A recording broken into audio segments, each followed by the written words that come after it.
Dr. Sarah Chen stood before the holographic display, her dark eyes reflecting the swirling crimson patterns of data that spelled doom for every species in the galaxy. Around the circular chamber, representatives from 47 different civilizations sat in stunned silence, their varied forms trembling with fear. The Zephyrians' crystalline bodies dimmed to almost black, while the gaseous nebulons contracted into tight, anxious spirals.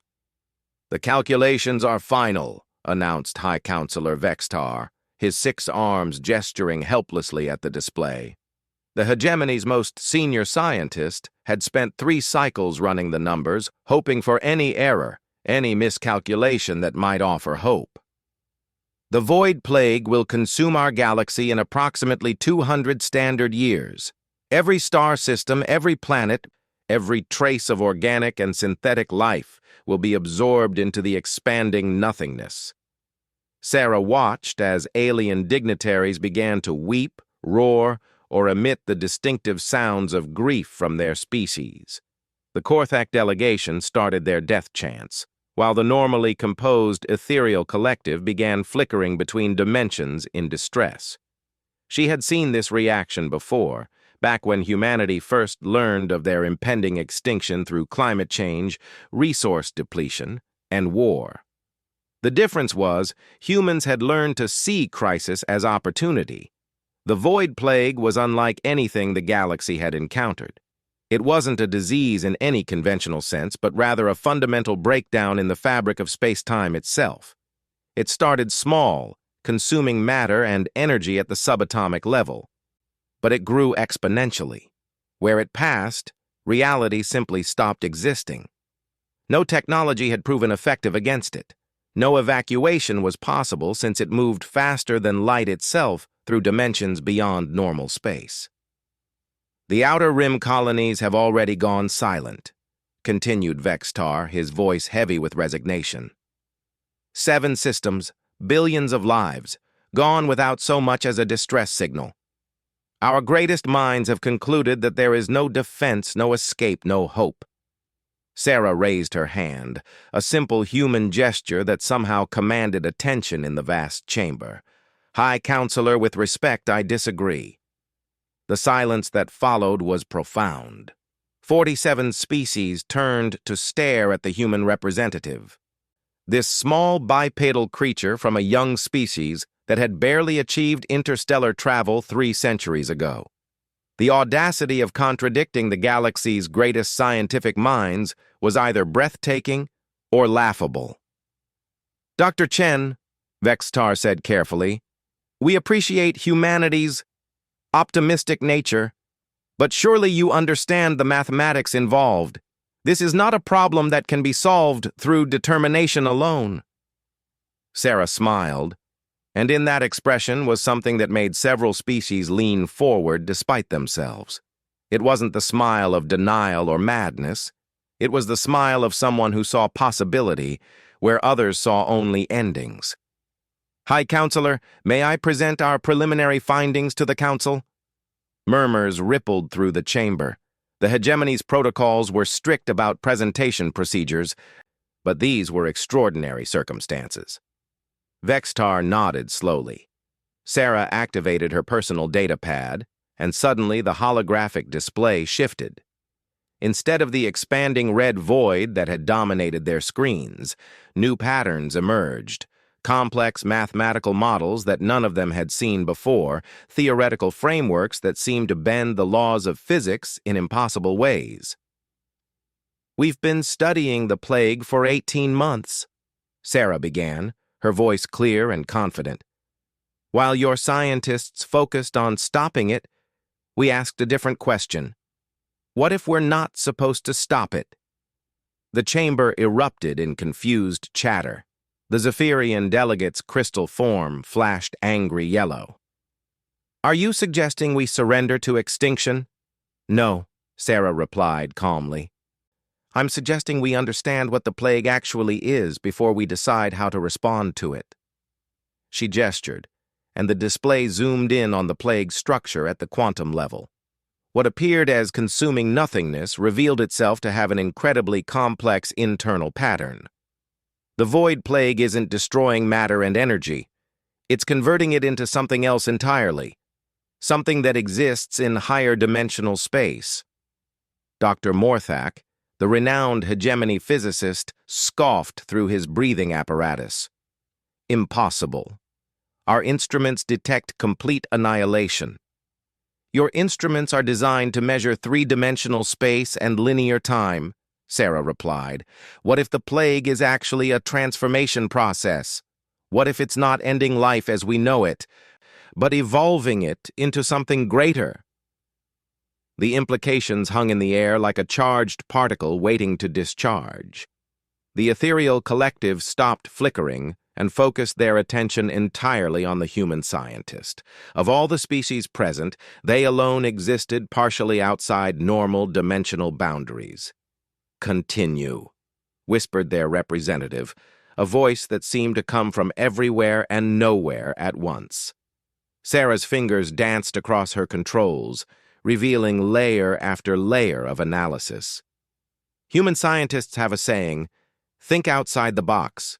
But we've found that sometimes you need to think outside the entire conceptual framework.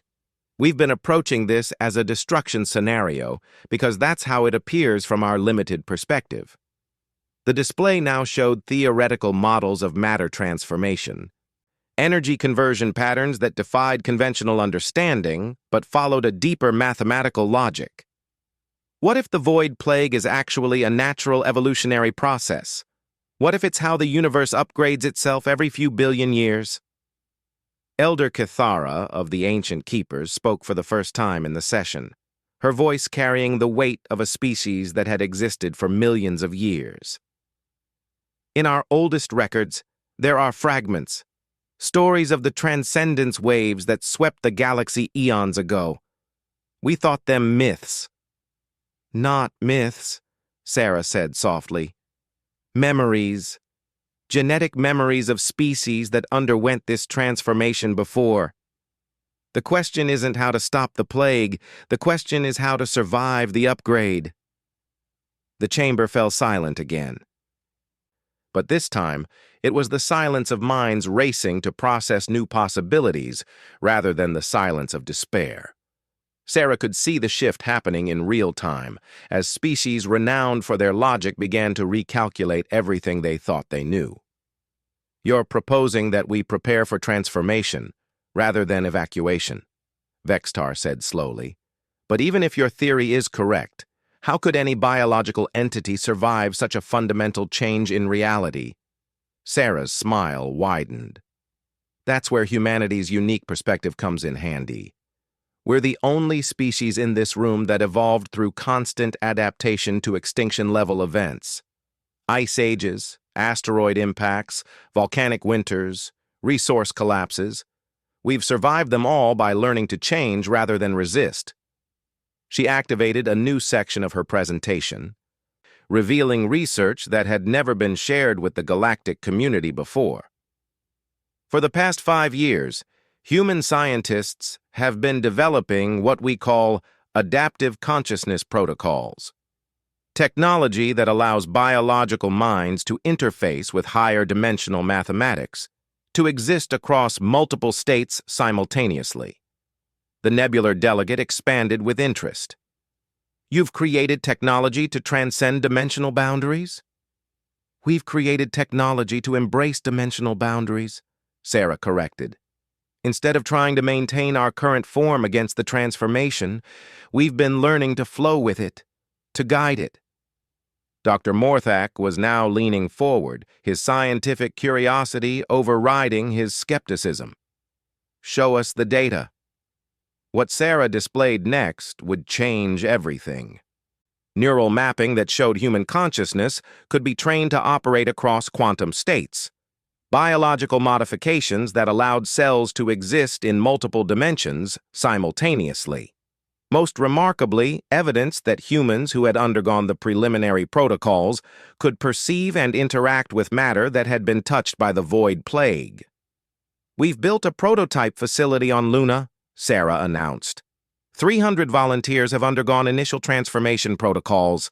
They're not only alive, they're thriving. They can see things, understand concepts, manipulate reality in ways that would have been impossible before. The chamber was now buzzing with intense discussion as species tried to process the implications.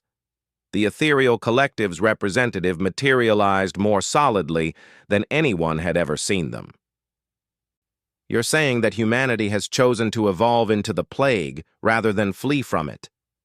We're saying that humanity has chosen to dance with the universe instead of fighting it, Sarah replied, and we're offering to teach that dance to anyone willing to learn. High Counselor Vextar stood slowly, his multiple arms spreading in the traditional gesture of momentous decision.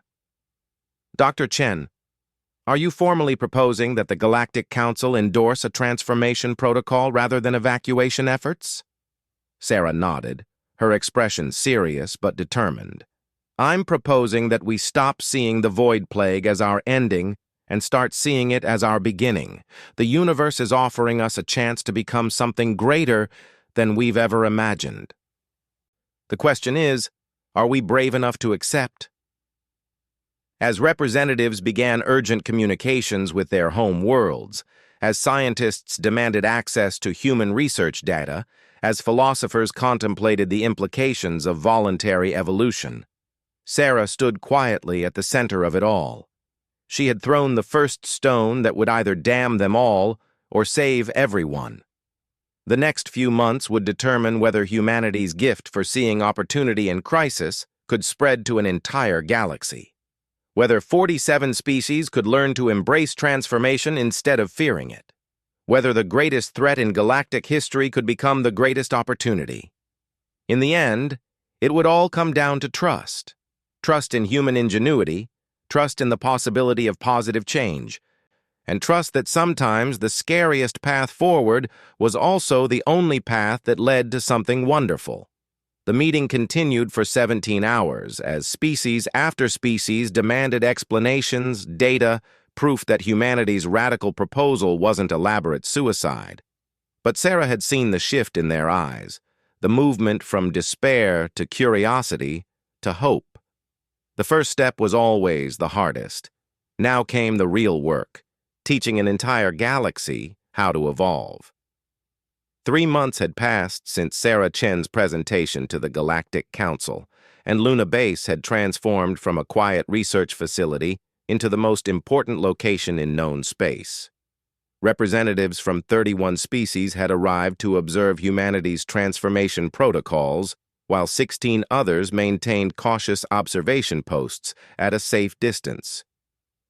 The remaining species had either retreated to their homeworlds to await extinction or begun desperate evacuation efforts to distant galaxies. Sarah walked through the observation deck, watching as Dr. Marcus Webb underwent his 4th transformation session.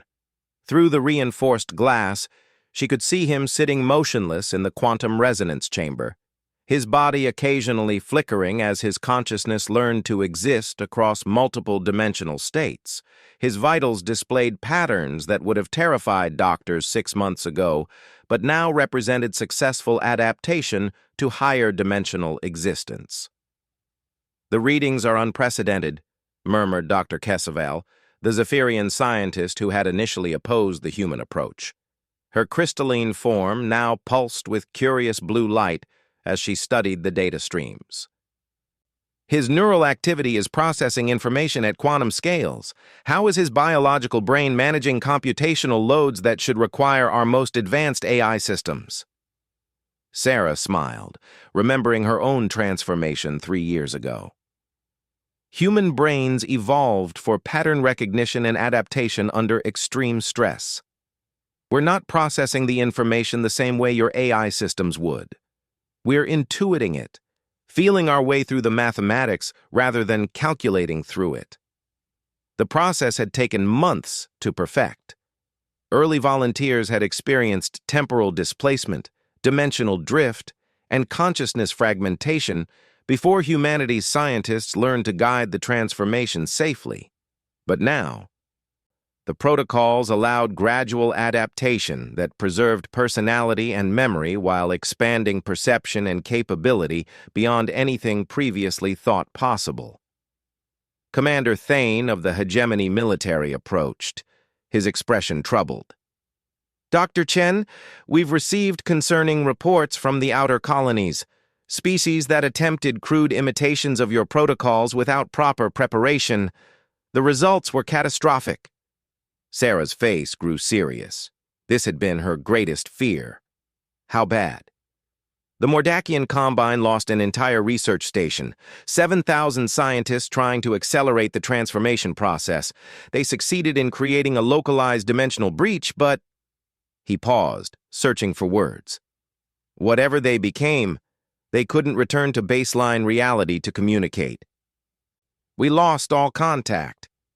This was the delicate balance humanity had been walking for months. The transformation protocols worked, but they required precise calibration for each species' unique biology and consciousness structure.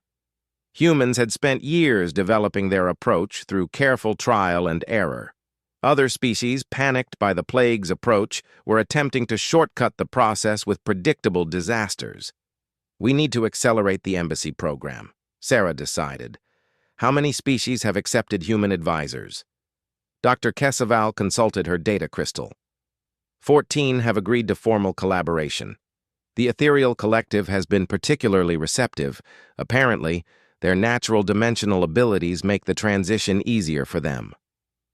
The Nebulans are struggling with maintaining coherent consciousness during transformation, but they're making progress.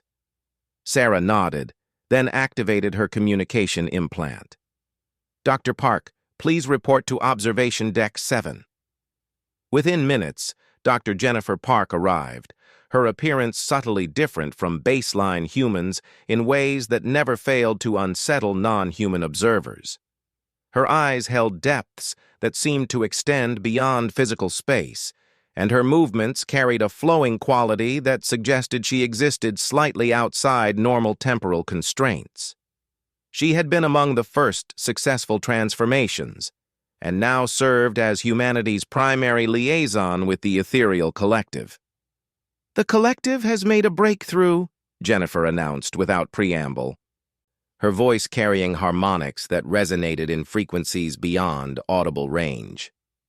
"They've developed a way to share transformation experiences directly across consciousness matrices. Instead of each individual learning to adapt separately, they can guide entire populations through the process simultaneously." This was exactly the kind of innovation Sarah had hoped other species would contribute. Humanity had provided the foundational understanding, but each species brought unique capabilities that could improve the overall approach. "What about the Korthak?" Commander Thane asked. "Their warrior culture is struggling with the concept of adaptation over resistance." Sarah had been working personally with the Korthak delegation. Their species' philosophy centered on defeating enemies through superior force and tactical brilliance. The idea of embracing transformation rather than fighting it went against every instinct they possessed. "They're coming around," she said carefully. "I've been reframing the transformation as the ultimate conquest, not of external enemies, but of the limitations that define what's possible. Yesterday, war leader Gremthak called it the final victory over weakness itself." Through the observation deck's windows, they could see the Void Plague's approach in the distance. What had once been the Kepler system now existed as a swirling mass of higher dimensional energy that defied conventional observation.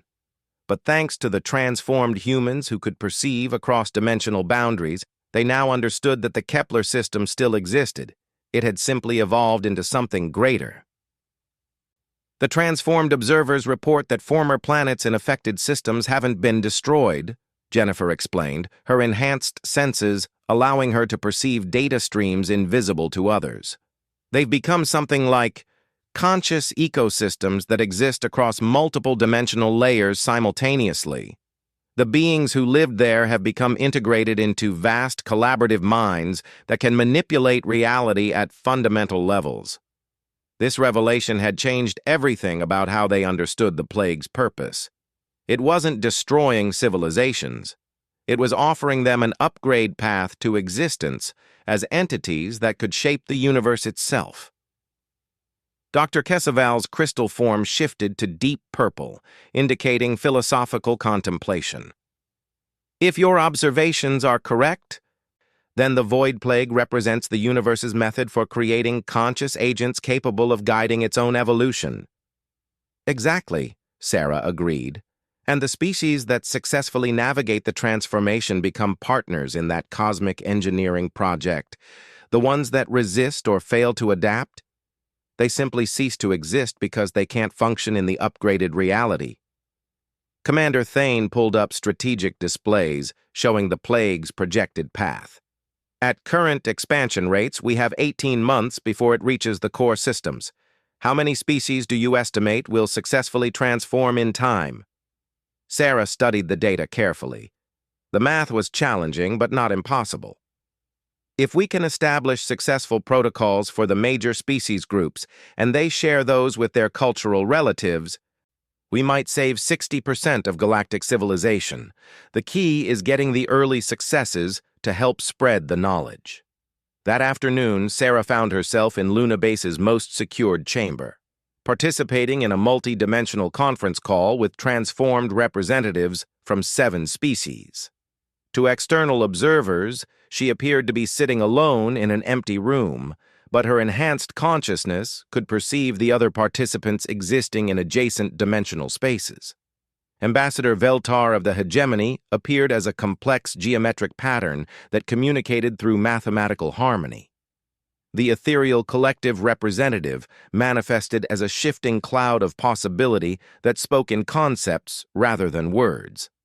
Each species had found their own way of expressing enhanced consciousness, but all could communicate at levels impossible before transformation.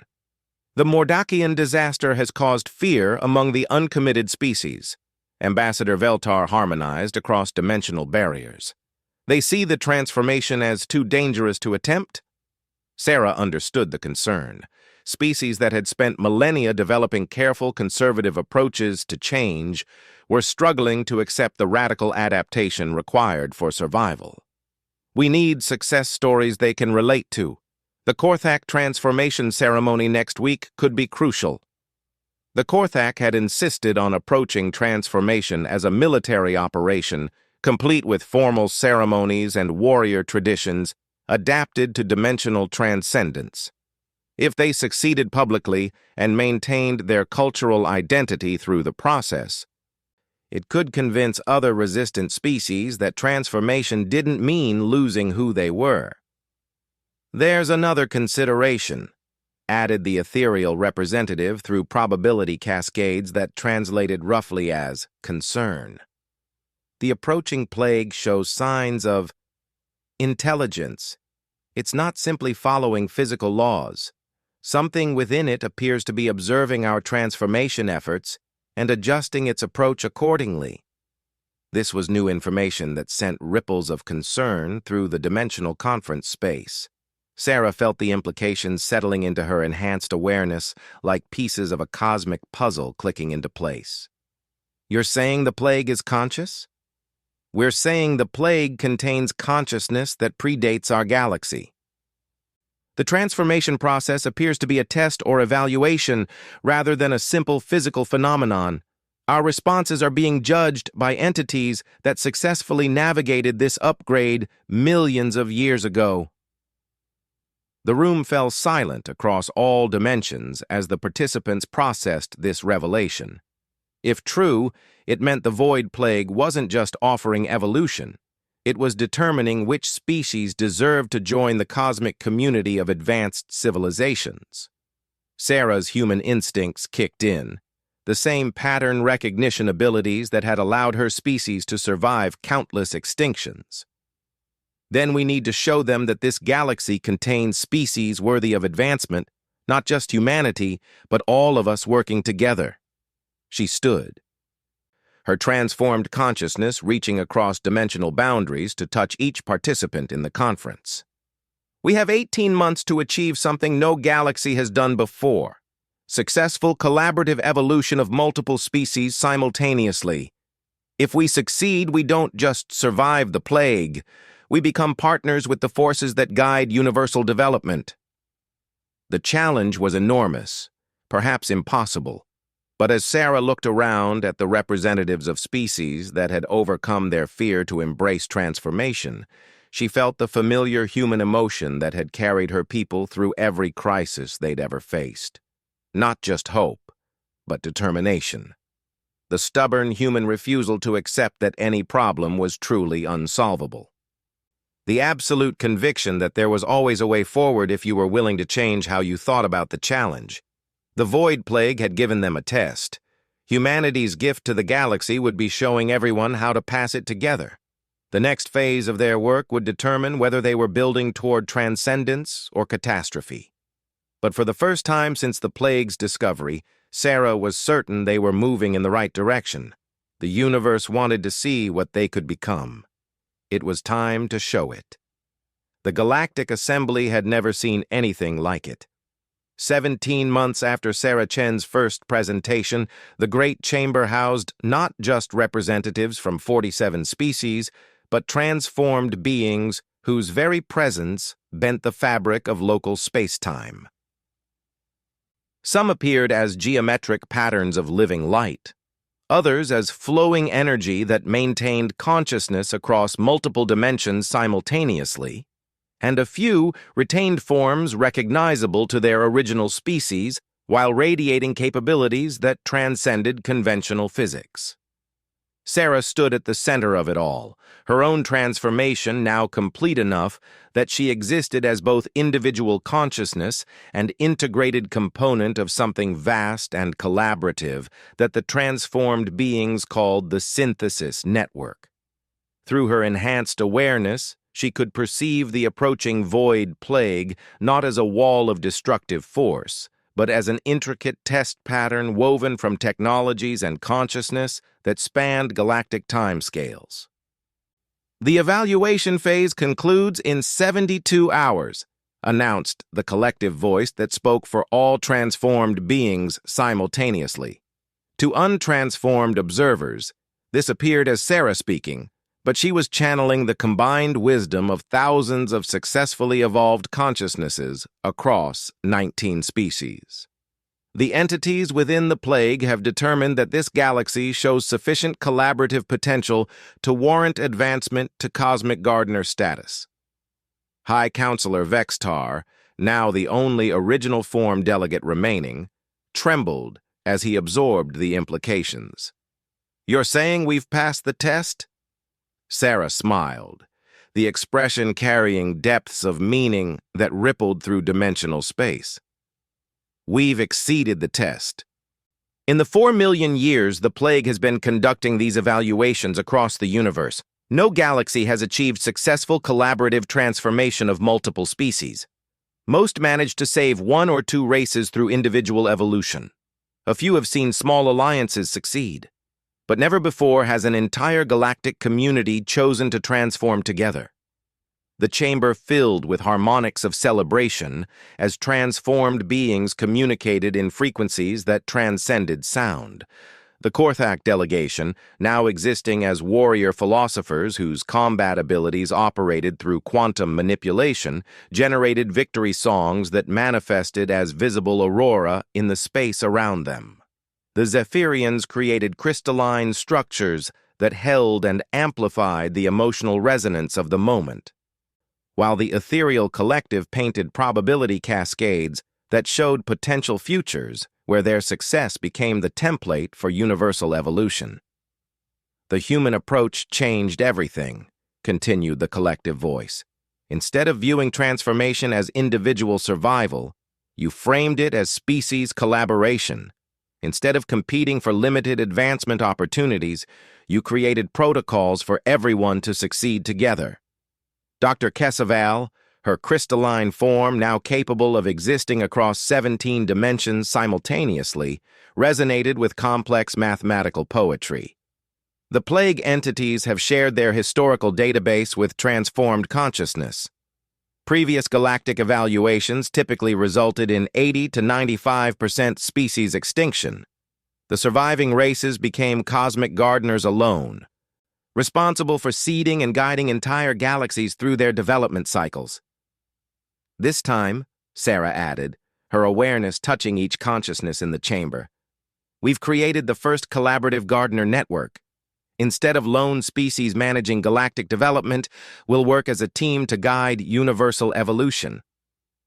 Commander Thane, who had chosen to remain in baseline form to serve as liaison with untransformed populations, reviewed the tactical implications. The remaining untransformed species will have the opportunity to evolve gradually over the next several centuries, with guidance from the network. No forced transformation, no abandonment of those who aren't ready. This had been humanity's most important contribution to the process. Where previous cosmic gardener evaluations had required immediate transformation or extinction, the collaborative approach allowed for staged evolution that preserved species identity while enabling gradual advancement. Fear-based resistance could be worked through over time instead of becoming a death sentence. We've also gained something unprecedented, the collective voice announced, Sarah's individual consciousness merging temporarily with the broader network to deliver information too complex for single minds to process. The plague entities are offering to teach us technologies for cosmic engineering, reality manipulation at universal scales, consciousness networking across galactic distances, matter and energy conversion processes that make stellar engineering look primitive. Through the observation ports, they could see the void plague beginning its withdrawal from the galaxy. Where it had passed, space itself had been upgraded to support higher dimensional existence. Planets in affected systems now existed as conscious ecosystems capable of supporting both transformed and baseline life simultaneously.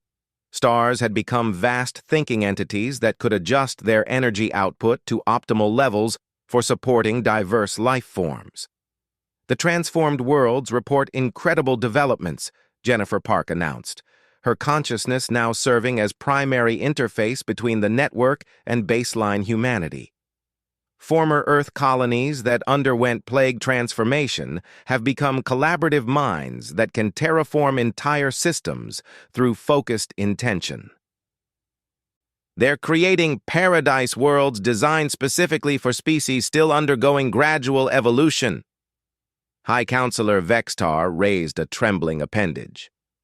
What happens to those of us who choose to remain in baseline form? Sarah's awareness focused back into individual consciousness to address him directly. You become our partners and beneficiaries. The Cosmic Gardener Network's primary purpose is fostering the development of consciousness throughout the universe. Baseline populations are who we're working to support and guide. She gestured, and the chamber's displays showed visions of the galaxy's future.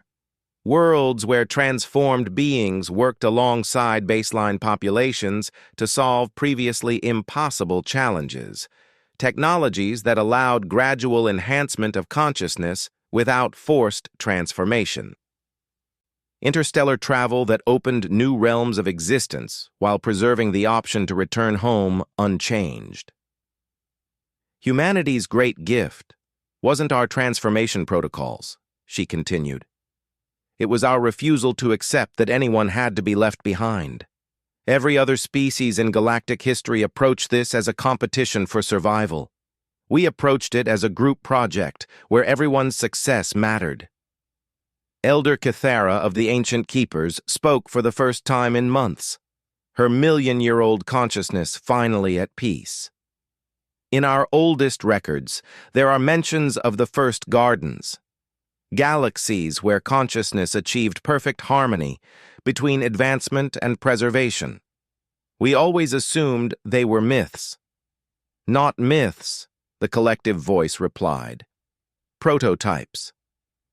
The plague entities have been working toward this collaborative model for cosmic ages. This galaxy represents the first successful implementation of truly cooperative universal gardening.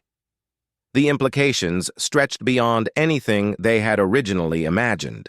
Instead of simply surviving an extinction event, they had become founding members of a universal project to guide the development of consciousness throughout all of existence. The Void Plague hadn't been offering them advancement. It had been recruiting them for the most important work in cosmic history. "The responsibility is enormous," Admiral Kresh of the Stellar Defense Corps observed. His baseline consciousness struggled to grasp the scope of their new role. "We're being asked to help shepherd the evolution of entire galaxies." "Not asked," Sarah corrected gently. "Invited. The choice remains ours. We can accept the role of cosmic gardeners and work to help other galactic communities achieve what we've accomplished. Or we can focus on our own continued development while the universe continues its evolution around us." The chamber fell silent as representatives contemplated the most momentous decision in galactic history.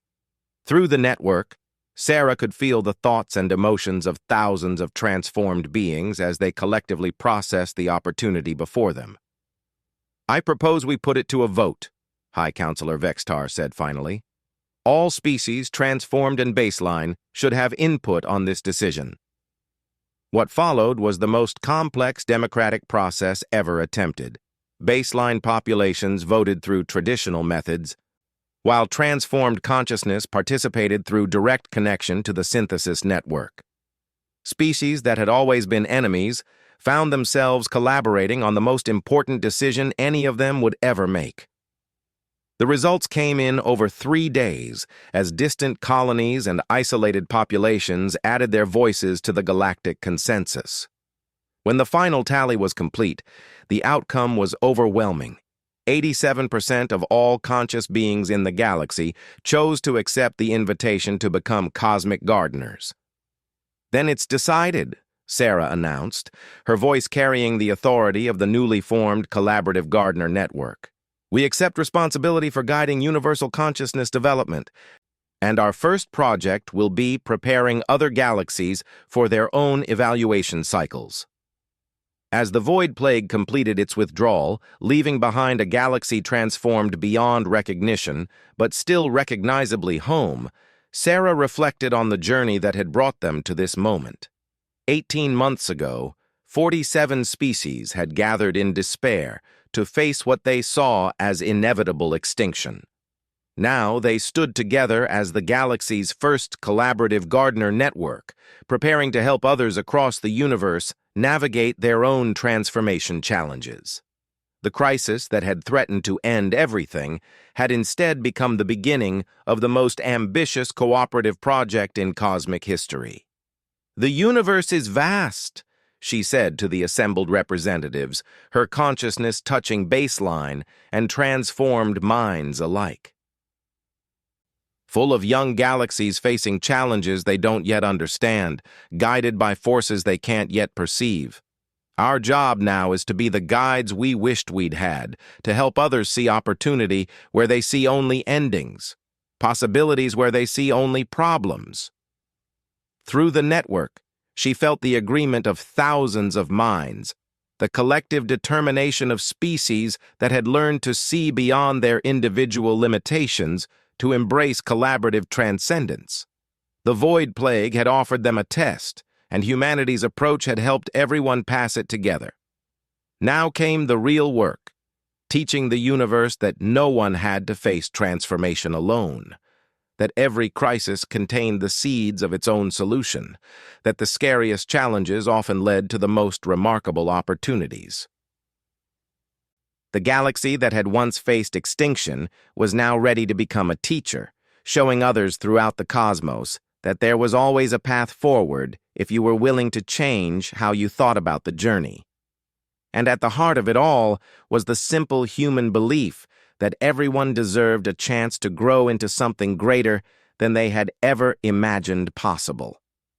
The death sentence had indeed become the start of something greater, something that would echo across the universe for cosmic ages to come.